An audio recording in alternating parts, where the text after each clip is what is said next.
Welcome to a new episode of 4:30 CTZ.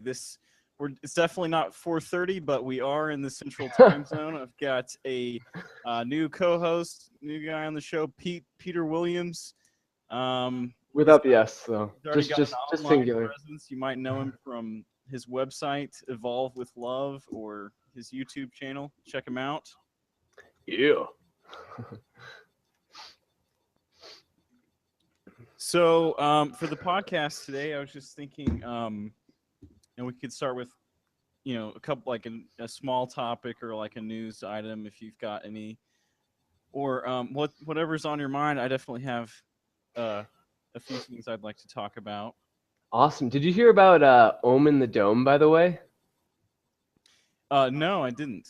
It's What's actually that? because I didn't hear about it either until like this morning, which I was kind of upset about because so apparently there was in Austin yesterday, like from like 10 to 10, there was a group of like people that gathered in the Capitol, in the state Capitol, to like meditate. And they basically filled up the Capitol. I guess they do this every year. They fill up the Capitol and like for like 30 minutes they like sit in silent prayer. And then like the next 30 minutes they like ohm together inside like the building, which would probably be pretty rad, you know? But Wow, like that's yeah, and I was actually at my chiropractor today and she was telling me about that and I was like, man, and also my buddy Robert, which you know too, he had messaged me too about that. Like and I see it the day after, like, dang, that would have been cool, but I guess like next year we'll have to check that out. Maybe we'll have to bring some live footage in. definitely that makes me think of like the '60s, kind of like Allen Ginsberg type of protest movements that I think Allen Ginsberg led like a multi-day Om chant, Ram Dass, people like that. Oh, right, Kind of right, like right, a right. '60s Yeah, thing. it So is. I think like Austin has never lost its 60s. You know, there's still a little bit of the 60s lingering around in Austin. Hopefully it'll come back another swing. a lot of old hippies. That's for sure. Yes, yes. It's a good place to be. Cool. So Yeah. it's good to know that there may be some sanity in the Texas legislature. There really There's is. not very much. I'm really surprised they let him in and let him do that. That's kind of cool though, you know. Well, they also uh, they you also a friend of mine is on the Texas Board of Education, and he lobbies the Texas legislature because, well, I mean, their view is that education is not really necessary, and so they will basically cut the It's education not budget necessary. every year Of if they course. Let's and just also let's just put it all into to the military. That we don't need brains, we need guns. But keep going. right, and you bring your gun. You can bring your gun to the Texas legislature. That's another thing. You can. And you can get if you're a card Oh, carrying, you can skip through the metal detector because wow. you've already got a gun. That's incredible. You know, from Wisconsin, so like I'm still like getting I'm still learning about this whole Texas culture, but that is such a Texas thing. I think like wait, no, you were raised in Oklahoma, right? That's right. First 10 years in Texas and then Okay, that's right. Oklahoma. So Okay. I've experienced both cultures, Okay. both very gun friendly. So I you would say. basically you were like given a gun upon birth, right? Like they just like Yes, they I had one like was waiting for you as you like along popped with out. along with spurs and chaps in a saddle. Yes, of So course. You rode out of the hospital like riding a saddle. Yeah. so did you hear about the so they passed a law allowing carrying on campus, it, allowing so college students to carry guns on so campus. so Did you hear about that? That's a Texas law. Yes, Oh my they God. passed. Wow. Texas just likes to I just feel like they like to like spit in people's faces or like no, we're from Texas. You know, it's like wow. Yeah, that's bizarre. I mean, just because your college, you know, certainly your college students have the training necessary to. I mean, their reasoning is if something happens on a campus and more Yeah. people have guns, then those Right, other right. people could possibly shoot down the person that started it. Well, there's several problems with that, and one is, when the cops show up, it's not immediately clear who's the good guy and who's the bad guy. Right. That's And true. secondly, these people, college students are not trained to is, there's like they could easily shoot, bystanders and people like that. It's it's like when you go insanity. to school. Yeah, no, exactly. It's like when you go to school, you don't think, "Oh, did I bring my gun with me?" Right, And like that would have to be the mindset if this is going to be like an idea. Like if someone goes on the campus with a gun, like there has to be. Yeah, it's like have to be multiple people that said, "Oh, I'm glad I brought my gun today because that was more important." Yeah, but I mean, in talking to this guy, who works at ACC on the board, yeah, there's commonly stupid fights over girls. Like two guys will be fighting over this girl, and it could just easily escalate. And right. Yeah, that's the age exactly. when your hormones are out of control, your brain's not fully developed. Yeah, I don't, yeah, I don't think right. school is an appropriate Half environment. hungover. Right. Yeah. Yeah, I agree. Exactly. It's like, I don't know. I trust women, but when it comes to men, being a man myself and knowing that like we like mature, we take a little bit longer to mature. And when you're like 18, I don't know, when you're 18, 19, 20, 22, like yeah, the hormones have the best of you, I feel like. But yeah, that is and I was actually I remember well, when I first came to Texas, I was walking through UT and I actually saw like the gunshots from that. What did that happen in like the 70s or the 80s where that guy came in with a sniper and The he was tower up. shooter. Yeah, yeah. And that's that kind of stuff. It's like, man, that's like chilling. But I mean, America is like the only country where this happens. right. It's not the case that this happens in other countries. I mean, like Australia, for instance, had one of the largest massacres due to gunfire, and they outright banned guns in their country, and they haven't had any, Wow, similar type issues. that's The interesting. policemen don't carry guns in Europe, in London, in England. Right, right. So it's very much an American thing, and we're like, oh, we have this problem, and we're trying to figure out how to deal with it. And meanwhile, the rest of the world like doesn't have this problem. So Right, right, exactly. It's interesting because I used to do Airbnb a lot. You know what I'm talking about, like the bed and breakfast. You can host people in your own it's like a apartment or like a your house. room sharing kind of Yeah, room. Yeah, exactly. It's just like the couch Uber surfing. of hotels, you could say. Yeah, yeah, it's like couch surfing, but you actually pay you. So like we kind of like lived off of this for a while, and because we didn't have jobs. But anyway, so we would have like all these people from different countries, like Australians and like people from Europe and like Japan and all over the place.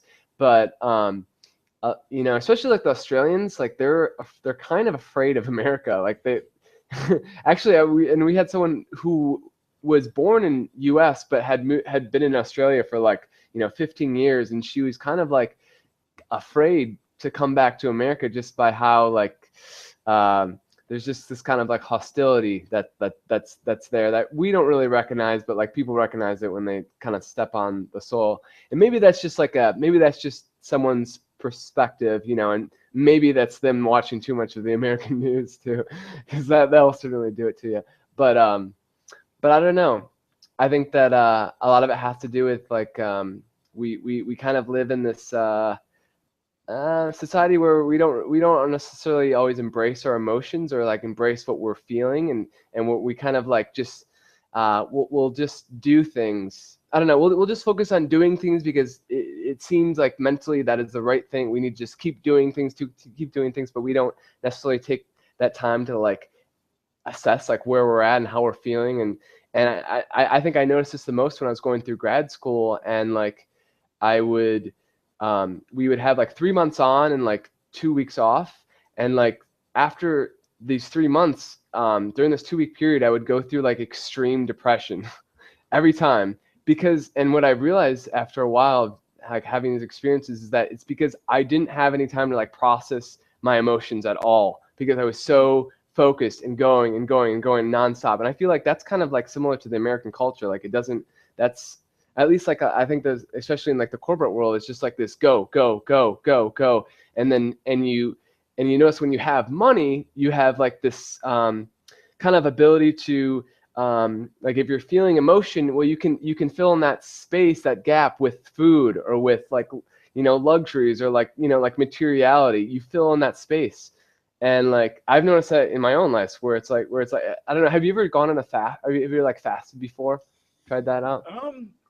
A little bit. I've dabbled a little bit. I mean, What's it's like the kind of one of longest those you things. just like oh, go ahead, sorry. Well, it's kind of one of those things. It's like you tell people you're fasting, and they're like, "Oh, don't do that." Yeah, you're Ruin gonna your die. body. Yeah, right. Um, Well, so, what's the longest have you fasted for like a day or like a couple hours or more than I a mean, day? I've probably gone without eating long enough to where I definitely like noticed a difference. Okay. Just, like beyond just the immediate hunger to like kind of a bit of an altered state of consciousness. Okay, yeah. So like when you fast for like longer periods of time, you start to notice patterns that where and you might have noticed this too while you were having it, but when you feel a lot of the times the hunger is triggered from you being from emotions. Mm. Um, there's like that, at least that's kind of what I experienced, is that like I was most hungry when I was like emotionally insecure or something, like maybe I was anxious or like upset or something like that. Immediately there was this like trigger where I wanted to eat, and it was like I started to realize that like my desire to eat was actually stemming from this desire to like comfort myself or like kind of deal with my emotions through like eating. Hmm. um and I'm not really like that type of person. I don't know. I guess like I wouldn't necessarily classify myself as like someone that like just binge eats when he's like depressed or I mean, You I don't don't look know. like a binge eater. I know, I mean, right?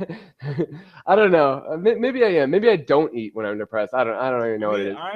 I'm actually trying to gain weight right now. I joined a gym, and one of the things, when you're starting out with fitness, well, for my body type is I have a very high metabolism, so Mm. I burn most of my energy off just sitting in this chair.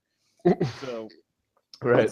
it's so high, in fact, that I would have to eat 4 times as much as what I was eating to gain weight, which is pretty ridiculous. So I've You have to be a true American to do that. exactly. So this whole fasting stuff is very foreign to me right now. I'm trying to I'm trying to gain. So Yeah, no, um I hear you. I just like I think I told you I've gone vegetarian over the last 3 months, so like that's like now I'm like just I was skinny and now I'm just like nothing basically. And every time I go home, because I have a Greek family, my nonna, she always, which is my grandma, she always gets like pissed at me because she's like, to her, gotta like put some meat on your bones. I know, right? Like having a plump child or like grandchild means like you're doing a good job. And not having that means like, it's like a, diss to her. So I kind of feel bad sometimes, but Well, I mean, most of Americans are plump, so that I don't this is think true. that's a good thing. Especially like the Greek community. I mean, we're not like fat, we're not like obese, but we have we usually have a little extra on us from that. A little There's bit. kind of that stereotype of the big fat Greek wedding. It's Um, true. This is true. This is true. but Yeah, I forgot about that. I mean, I think you're definitely on to something with the emotional eating. My mom actually studies childhood obesity, and did one of the first studies that is about doing interventions and like trying to teach nutritional habits to elementary school kids. And it's just Oh, that's the awesome. stuff you see in like the small town Oklahoma is just crazy. I mean, there's like first graders showing symptoms of type 2 diabetes. Yeah, It's that's it's it's it's so crazy. preventable. So preventable. It's interesting too because like it's just I don't know. It's so easy to eat shitty. That's like it. Just America just I mean, like, just our culture is just set up to you really have to be educated. Like you, like I went through graduate school and learned a lot of this stuff, but I'm like, if I didn't go through that educational training, like I don't know like where I would have learned it, because they sure as hell didn't teach me that in school. Like they really didn't, you know. And that's like a issue. It's like you literally have to stick to the outside of the grocery store in order to like get by. I don't know. Unless you're like in Whole Foods and obviously your like we were saying, your whole wallet is gone. The whole paycheck. Whole paycheck, that's right. And also, cooking obviously takes time, and people just want to get home from work and they don't have energy to, cook a nice healthy meal. Like The last thing on their mind. It is. And honestly, it's like, I think I try to live a conscious life. Like I try to be like conscious about what I'm doing on a day to day. But like a lot of the time when I come home, I'm just like not in the mood to cook, And like, I don't know. I just feel like my diet isn't, I feel like it could be so much better, but compared to like the average lifestyle in America, it's like, I just feel like it's like 100 times better, I don't know. It's just so easy. It's especially when it's like cheap and like you have, you got this cheap food, like you can buy a ton of it. Like, it's like you're going to fill up your kids. You can just throw it in the microwave. You don't have to worry about it. It's like, until your kids get diabetes, of course. But I kind of wonder like what's going to happen. It's almost like our society's like turning into like two stratas. There's like, oh yeah, the lower class people that like eat. I'm not trying to be condescending or anything, but like people that work at Walmart and eat at McDonald's. And I'm very much out. I don't see a lot of that because I'm in Austin, because I shop at Whole Paycheck and this type of stuff. right. That's a lot of people. And then you've got like the people that are just like super into health, like fanatical exercise, and like, only eat paleo, gluten free, right. blah, Exactly. blah, blah stuff. So exactly. it's kind of a disturbing trend. It's interesting. Yeah, it's definitely very interesting, and I'm curious what's yeah.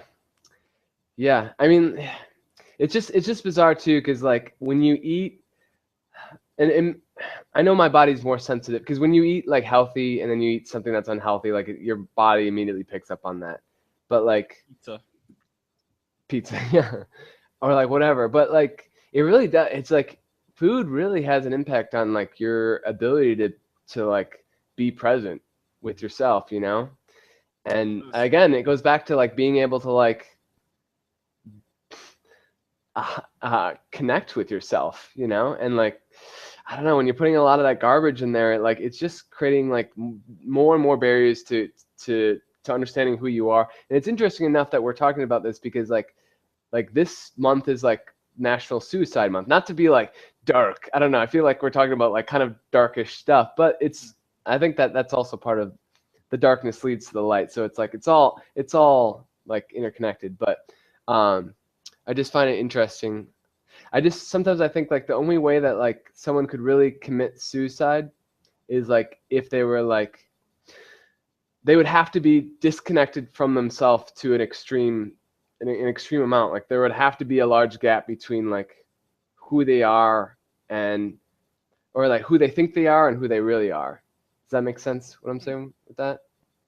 I don't know. It's hard to. What was making you think of that? The suicide?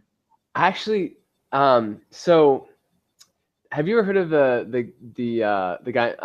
He's a famous YouTube gamer guy named Markiplier. Have you heard of him?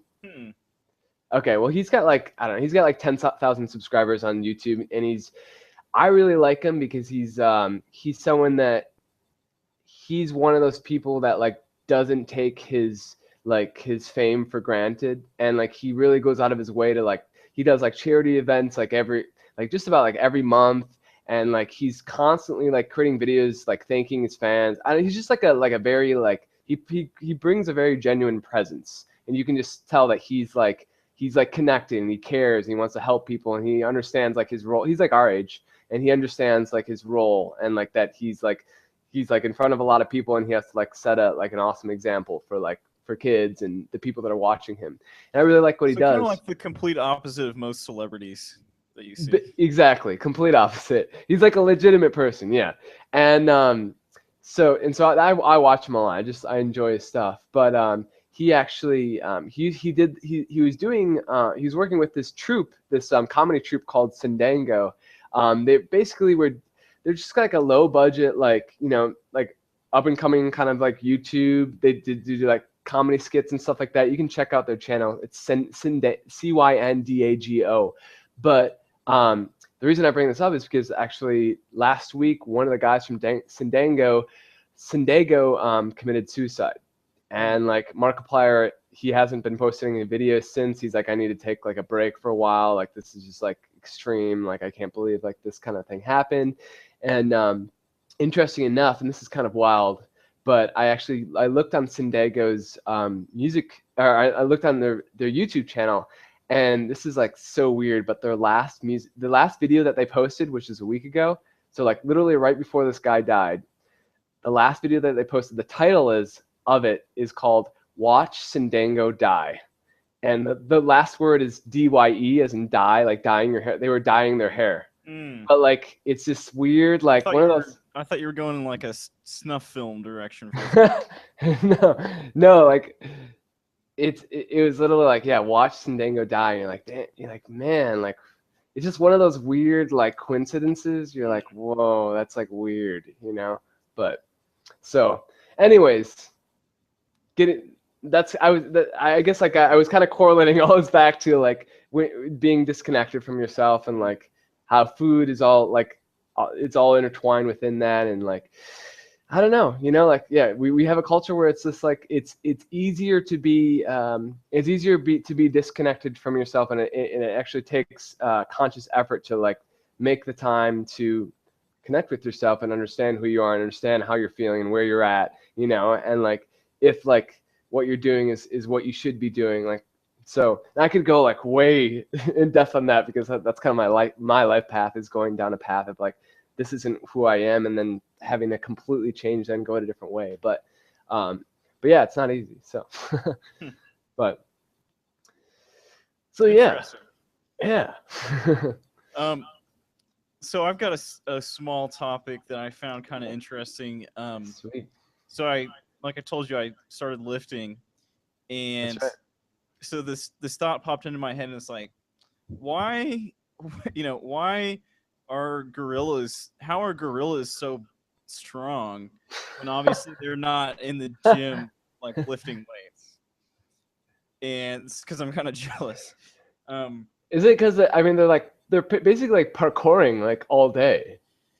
Well, I don't think, but like that doesn't really account for like just how. I mean, they like gorillas are so. I mean, they can like lift cars and stuff. I mean, they're just. Oh yeah, they can do like so much stronger than humans, but even like chimpanzees are a lot stronger, but they don't. Well, and so I did a little research into this, and it turns out humans, we'll lose any muscle mass that we don't use to conserve energy. And so basically, interesting. Basically the reason that gorillas are so strong is because of their hormones. So you can kind of see this in bodybuilders. So like you've got like the strongest human bodybuilders the strongest natural bodybuilders look really buff, but at the same time they still look like humans. Right. You know, because they're not using any steroids. But the people that do use steroids just look like they don't even look like humans anymore. Right. Because there's a certain genetic set point of how much your muscle mass can develop due to your hormones. And so so the way our muscles work is there's actually a gene. It's not like our muscles it's not like it's difficult for our muscles to grow. In fact, there's actually a gene that turns on that stops the muscles from growing. So if you didn't have this gene, you would just be like bulked out from nothing. Huh. And so there's like this breed of dog, the Whippet, that's bred for racing. It's a race dog, and normally it will just have one copy of this gene, and they bred it that way to be really strong and fast. But when it's born with no copies of the gene, then there's nothing to stop its muscle growth, and it looks like a Hulk dog basically. Wow. That's And awesome. so they've I wish we could just show a picture right now of that. we might be able to I don't know how, but I'll look it up while you you're can talking. Google whippets with, well, the gene is called myostatin, and so they've done breeding to where, you know, they knock, it's called a knockout, so they've knocked out the myostatin gene. Oh They've my done God, this, these are huge. Yeah, they're huge. they've done it in mice. You can look up myostatin knockout mice. They look like super buff mice. Wow. The blue Angus cow is like a super buff cow. I think they bred that way for its meat. But Dang. so I wonder anyways, if there's a way I can share on here, like maybe screen I share with think that. you There know, we go. Yeah, I think I can screen you share. can share. Let's see. Let's see. Well, we can keep going, but I'll probably pull it up. So Yeah. so there was actually a kid born without the myostatin gene, and so Huh. basically he is like a human, but his muscle growth is not inhibited. So he's basically a superhuman. Huh. And like his birth mother gave him up for adoption because he had a lot of health issues when he was young, and so his adopted parents were raising him, and they noticed something was kind of different about this kid. When he was 8 months old, he could raise himself up into the Iron Cross, which for those of you who don't know what that is, that's what like, you know, gymnasts, like these elite gymnasts do, where you're holding yourself Oh my completely God. parallel to the ground with just your arm muscles. Like Oh my God. it requires a lot of training. And so this kid was 8. He's like a baby lifted How, up how, by this pole. like what, like, can you imagine if you have like a 2-year-old son, you like walk outside, see your kid holding the flagpole just like straight out, like you're like shit. I mean, he like start, you know, he's like does crunches and like push-ups from like, 10 months old. It's retarded. I'm But surprised we haven't seen that like a Honey Nut Cheerios like commercial or something like that. You're like, feed your kid, he'll get strong and mighty. so, I mean, this kid is basically like the beast, and they don't know. Yeah. I mean, it's very, very rare. They don't know how it's going to turn out. But That's insane. I just thought that was Dang. pretty interesting. That is hilarious. And then one more thing about the muscle growth and the hormones. Yeah. So in orangutans, there's actually two morphs of the male orangutans, and one of them is flanged, I think, and the other one is unflanged. And so basically, there can only be one. So the flanged one is like the buff, full alpha male, and he has all the features of, being strong. He's a lot stronger. Right. And when he is present in the group, his call will inhibit the other younger males from turning into this other morph. Huh. So he'll actually Wow. suppress their development. Whoa. But then if he wanders off, and he's in control of the females. So basically there'll be this one super strong version. All the other ones will just be sort of, weak, and they'll have to go try and like mate with females on the sly, in these other territories.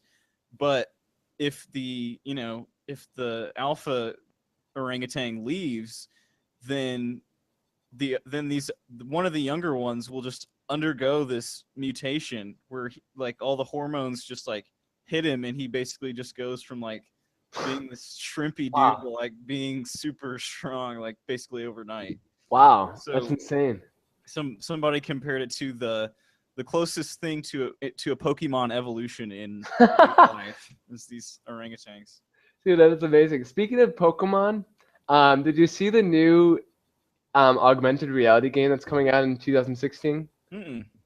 Okay, so actually, I kind of wanted to talk about this, but I didn't know how to bring it up. But like, basically, there's gonna be augmented reality Pokemon in 2016, where you can have like, you'll have like these. I don't know if I'm assuming that you'll be wearing glasses, but basically, you'll be able to walk around your city and like track Pokemon in the area. So it'll be like, oh, there's a Charmander 21 meters away. Keep walking, and then like when you get close, you'll see it like pop out like around the building or something like that, and it's like animated and it's just like doing its own thing, and then you throw a Pokeball at it and like catch it, and then you can like battle like other people are in the area that have like this augmented reality game. You can see where the other trainers are, so like you can like interact with other people in real time. And so obviously I think this is going to be a big thing that's coming in the future, but I love it that they're Pokemon's are the first ones coming out with it. That's awesome. Yeah. I could already see like a dating app. I know, right? You're Oh my like God. you're a certain type of Pokemon, and then like I don't know. Oh, of I don't know course. how it would work, but I can see that. Gotta catch 'em all. Oh man, that's awesome. I actually have some news too. If you're finished on your end. I'm done with the orangutans and the muscle hormone stuff. Okay, that Superhumans. was really interesting. Especially that last part where you looked at it. Like I never. It's kind of it's always bizarre to look into like these other worlds, like the animal kingdom, and yeah, it's kind of crazy. But so I just saw this article like literally right before we got on here, but I thought it was kind of funny. So first of all, do you know that we're in Mercury retrograde right now? Have you heard of that? That's an astrological term. Yeah. So basically, when so from our view of Earth, like when we're looking at Mercury, it looks like the Mercury has stopped and started to go backwards, and so that's what we call Mercury. What we call it retrograde. I could probably define it in a better way, but I'm not an astrologer, but I'm interested in astrology. But so Mercury is a planet of communications. And so when Mercury's direct, usually like our communications and like our technology and these aspect of things are working really well. But when it goes retrograde, you always notice that there's this, well, it's kind of like more of a mainstream concept because a lot of people know if you say like Mercury retrograde, they're like, oh, my computer stopped working. Damn, Mercury retrograde. You know, that's like kind of a common thing. And it's interesting because I just saw this, like apparently today, Skype was not working at all. Like literally down for 300 million users. Could not use the service at all today. It said in a statement, the company said an undisclosed technical issue had caused people's online contacts to be shown as offline, even though they were signed into Skype. The error meant that some users could not call one another, though people could still send written online messages to their Skype contacts. So this is like a clear like Mercury retrograde type of thing. It's always bizarre how like it's like shit, like just like random stuff that like why does that happen? No, I have no idea. It just happens. Now we know why. Yeah, as above, so below. That is alchemy. Yes, that is the alchemic structure of life. And then let's see, I had another thing too, and this was I guess like three quick things that I wanted to. They're not like related, but they're related because it was weird. Like the relationship was weird because I discovered these three stories. Two are about technology and one's more like science. But it was odd because they all occurred like literally within three or 4 days of each other at the end of April, beginning of June, which is weird. Like I was like, why would I like find three things interrelated 4 days apart from each other, like all like 2 or 3 months ago, which is kind of weird. But Yeah, totally random. But the first one I saw was I just wanted to bring this up. I don't really know much about it because I'm not a big like some of these science journals can get kind of intense. This one isn't actually that bad, but it's called a magnetic wormhole, and basically it's a journal, scientific journal, where they are trying to explain. They propose a grounded theoretical proposal to create a wormhole within a lab. Whoa. So yeah. So they're I wasn't aware that wormholes were like. I thought that was kind of like a science fiction-y thing. But apparently not. Apparently not. Wow. It's like no, because they have like, I mean, we'll have to post these links so people can check these out. But yeah, it's like they're basically like, well, this is still theory, but we do have we have practical ways of applying this, and and we can start like, well, basically they have like enough theory to like put it into a practical, like begin the steps of like applying it practically, which is very bizarre. So if I want to install a wormhole between my house and Pizza Hut, how close are we getting wormhole pizza delivery? Oh God, I don't know if that's gonna be helping your culture or not. It's like Pizza Hut now introduces wormhole delivery. I mean, I always thought that was up there with like time travel and stuff like that. I mean, that is wormhole. I think wormhole is essentially time traveling because you're essentially entering the 0 point space, which is like where time doesn't exist, and then popping out in a different dimensionality or different time cell, I guess I would say. But. So in this, I could just be talking out of my ass on this one, but sure.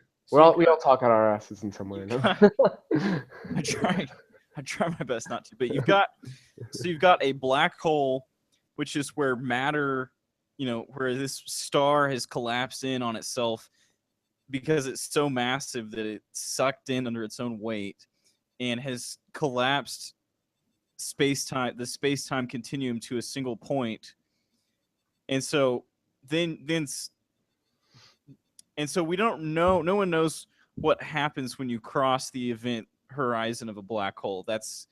Science can't even really speak to that because it's a singularity. It's beyond what science could talk about. But right. What I've heard was that they thought that it's like black holes could be like connected through the fourth dimension to where you've got like, what goes in this black hole, I don't know, is somehow connected to another black hole somewhere else in the universe. I think beyond me, really. Yeah. Okay, so for some reason his name's not coming to me, and this is like bothering me because it's like basic history. Who's the guy that discovered that the Earth is round? Like that went on an expedition to see if there really was like an end to the world just dropped off. Earth was flat. Who discovered that Earth? Who's like the guy that like sailed the seas? You know what I'm talking about? For some reason, it's not coming to mind. But do you know what I'm talking about? Some cultures, I think the Greeks understood that the Earth was round, and then it was kind of like the church was kind of like this backwards force and like right. drew on the Bible to say that, no, it's flat. And so it's like, we kind of knew that it wasn't flat. Right. Okay. It was just like church doctrine. But I know Copernicus, so Galileo was the guy who, pretty much disproved once and for all that, the old model of the solar system. Right. I'm not sure. Was it Copernicus? I don't know. I can't speak to that. Well, I was just looking at Google here, trusty Google. But I think Galileo. I think Galileo is. I'm not sure. He said that the sun was the center and not the Earth.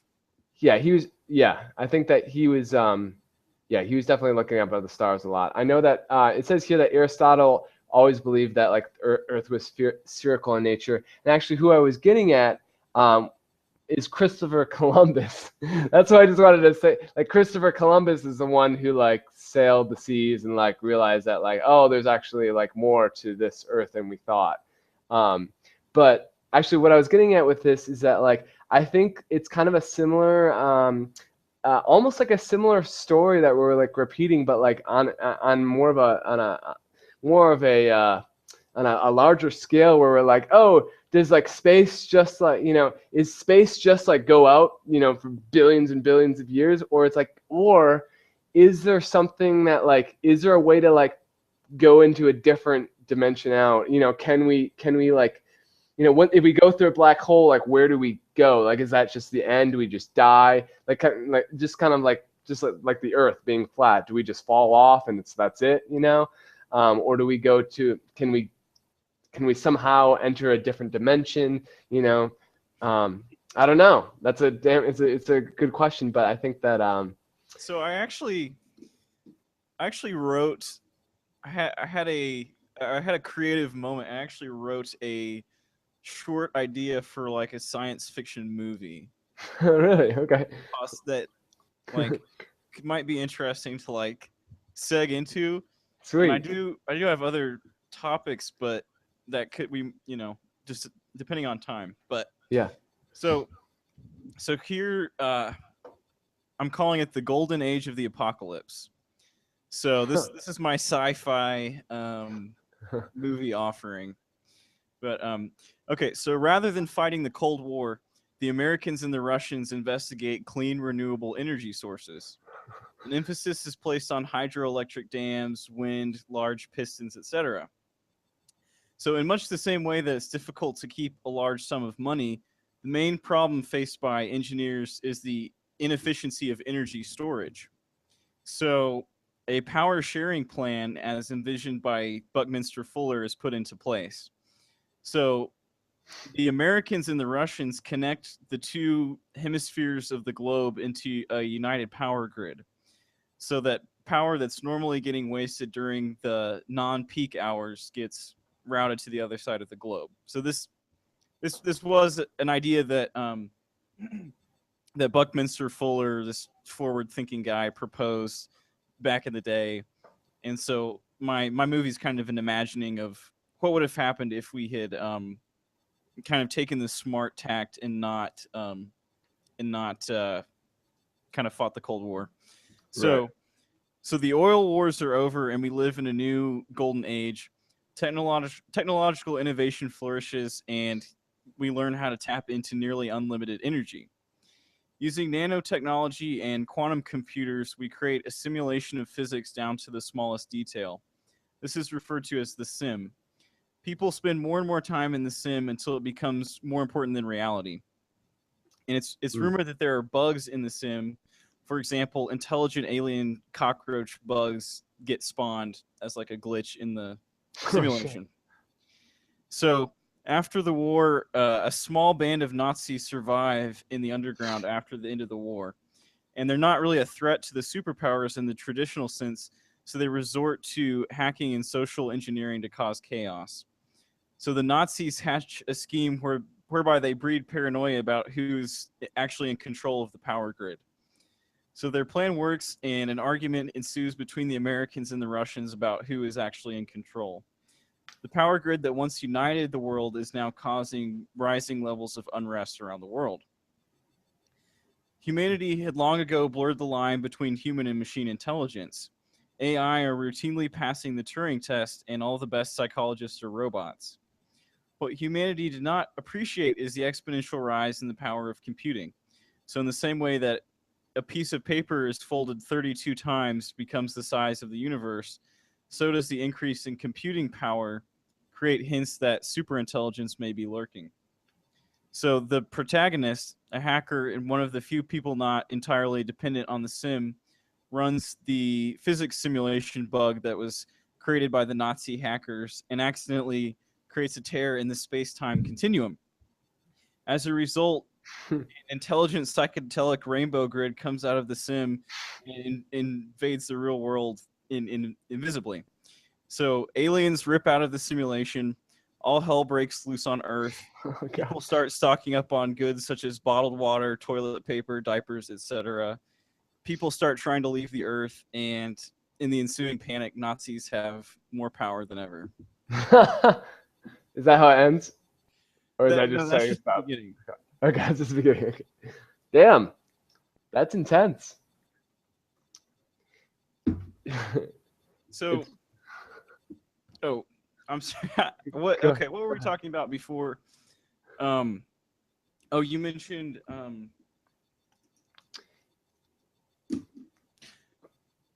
Well, anyways, there's several themes that I think are important. So you've got the clean energy, renewable energy. And it's funny that Um, you said that too, because I have an article up here about the Tesla Powerwall. Have you seen that? no. Have you? Okay, it's well, basically it came out. I mean, like the first introduction of it was in like end of May or beginning of May, and it's basically a home battery that Tesla's made, and they're now shipping them out this summer. But essentially allows you to live off the grid completely. Oh Um, wow. yeah, and I don't know how many you'd have to power your house, but they're relatively cheap. They're like I thought it was going to be like 30,000 a unit. It's like 3,000 a unit, which is kind of like bizarre in a sense. $3,000. $3,000, and And it so powers. how do you live off the grid? Like, do you have to charge it up and then you go live off the grid, or is it like It's solar or what? solar powered, completely Whoa. solar powered. It's so the 10 kilowatt is $3,500, and so they're like how much they say like, how much electricity does my home use, and you look at like they're like the TV uses zero point 0.1 kilowatts an hour, the lights in the room use 0.1 kilowatts, the laptop 0.05, refrigerator 1.6 kilowatts, the washers 2.3, and the clothes dryer is 3.3. So if you got this 10 kilowatt, I don't know what does that mean. If they're saying a 10 kilowatt is how many, like how many per, like is that 10 per day, or what is that like? Is it I'm not. is it kilowatts per hour? Oh, there, yeah, it is per hour. There we go. Yeah. So it produces 10 kilowatts per hour, which is like more than enough to essentially power your entire home. So this for $3,500. Essentially, what they're saying is you can power your home completely from this solar panel cell, and they're coming to mainstream like this summer, or now. They're being shipped out now in Australia and like other areas, and I think US is next. But So one theme from the movie that a lot of this is about real life. right, Talking about it in a uh, cinematic way. But so my understanding is that one of the biggest barriers to actually using these alternative energies is that power storage is the problem, because if you're using like right now our batteries are not very efficient, and you lose energy going from the energy source to the battery. So if you can use the power right away, it's a pretty good solution. But that's not feasible, because what you see in cities is there's peak hours and there's non-peak hours. right, Most of the power is being used during the peak hours. right, So like, say Niagara Falls is powering this huge hydroelectric dam. Well, we really only need the power during the peak hours, but we don't have a way to efficiently store that well enough. And similarly with solar power, you're only getting power during the day, and there's issues and stuff like that. So right. there's a couple of different solutions. There Bill Nye was asked this question. He does like a YouTube. It's like a YouTube series, and one of the possible solutions would be to create a super large piston that during the day, um, you would use the power source would raise this piston up, and it would have to be massive, like or it could be massive to be effective. we're talking like maybe the size of like a forest or something, but Right. it would have like earth and concrete and all these materials, basically just like creating this really heavy object. So during the day it would lift up, and then when the peak hours hit, then they would let the piston down and you would release the stored energy from Right. it. Right. So That'd be interesting. Yeah, that's a good idea. That's like yeah, that'd be. I wonder how much energy that would produce. Like if it would be like if it would be like a worthwhile amount kind of a thing, you know. But obviously, well, I mean, we're trying to solve the energy storage problem. right. So I guess our batteries are not. I think we lose energy storing it in a battery. So Right. have you heard of Buckminster Fuller? Yeah. He was kind of this visionary guy that had a lot of forward-thinking ideas, like the geodesic dome and these Oh other yeah, ideas. in Houston, the one in Houston that he was thinking of designing. Talking Well, about that I one? think that he started that because it's like geometrically the strongest structure. Right. So they built all these and they're like, oh well, it's not that visually appealing to look at. But Inside a dome. you were talking about suicide. You brought suicide up, and Yeah. his story was that he had been in the Navy, and he when he got out, he realized he had to make money to support his family, and so he worked as an architect and built all these houses, but he built them really well, but ended up losing money because all the other companies would like cut on their construction stuff costs Right. and stuff. Right. So he ended up losing all of his friends' money. So he was basically a failure and was on the verge of suicide, although he may not have said that. And so he reached a turning point in his life, and he said, I will only continue my life if whatever I do benefits all of humanity and not just myself.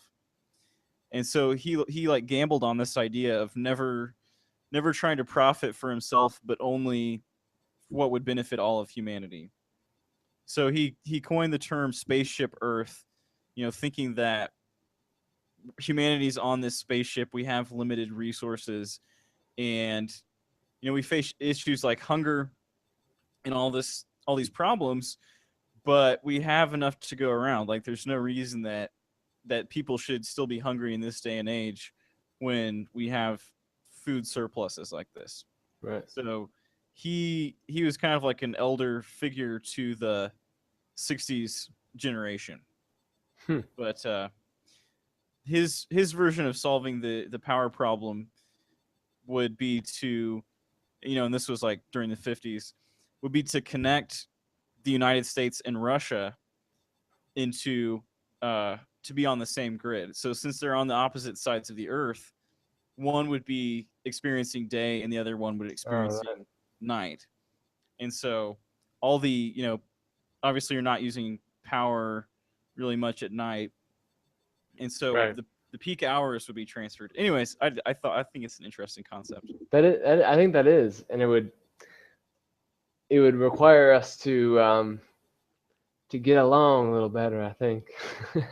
Right, like it's totally not feasible because like you know in this, as happens in the story, it'd be Right. who's got their finger on the button that is actually in control of the power Right. source. Exactly. So Exactly. that's where the paranoia sets in.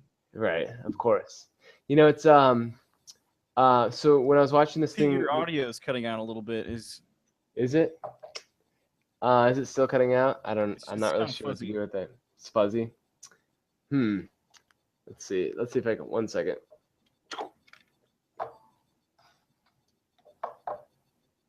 Can you hear me? I can hear you. It's just Still pretty fuzz. staticky. Huh.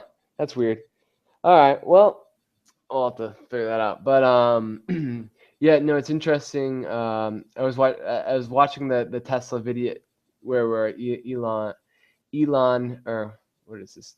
Elon Musk. Well, I always get it wrong. I think that's it. But he was talking about how he's showing the surface area that would be required to essentially power the entire U.S. by solar panels using his power walls, and it's like if you have like I guess like if this was my hand, let me see. If this is like my hand, it would be like a little dot. Like that's like what would be necessary. That's the surface area that would be required. And then he said, and then I have notes here. He said that the land area. Pete, I hate to interrupt you. Is there any way you could maybe like hang up and then call back? Yeah. It's difficult to. Sure. Yeah. Let me try that. Okay. I'll be right back.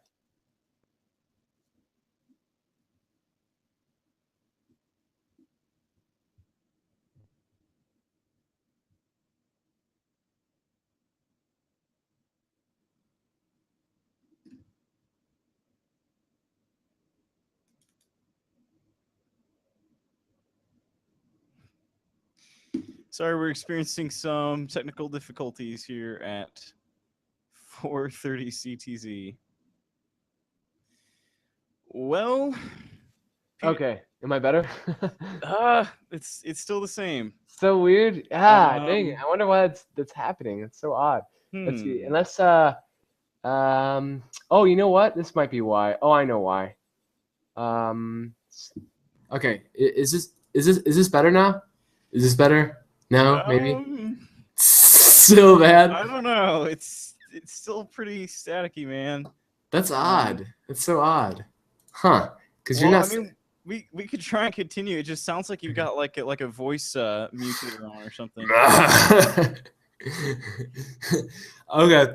Well, I guess we'll have to. Let's hear the end of your news bit and then maybe call it a day for today. Okay, that works for me.